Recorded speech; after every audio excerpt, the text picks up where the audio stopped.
Hi, I have a custom vacuum tool. It is for these parts which are for the construction industry.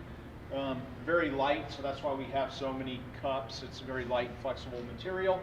It is suspended from a Gorbel Easy Arm. So it's a remote mount pendant. You have your up down, you have your e-stop. We do have a cool feature on this. It's called float mode.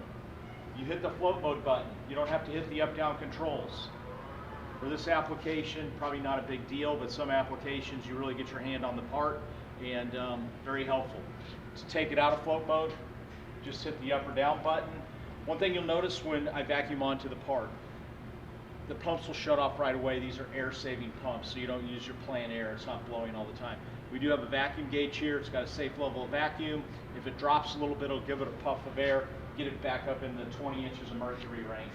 You notice that I have a floating handle, so you can go high-low, not have to bend over.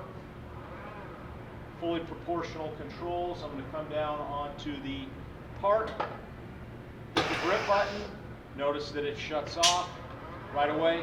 We do have a gripper safety circuit, so when you pick up a part, you cannot drop it in midair. So I'm hitting the release button, and you cannot drop the part. As I mentioned, this is on a Gorbel Easy Arm, very good for a work cell type of environment, real easy to use. The lifting portion, the intelligent hoist, is up over the column, so you don't have a hoist on the end creating extra momentum. And that's the general operation of that tool. For more custom solutions, visit us at ergonomicpartners.com. Thank you.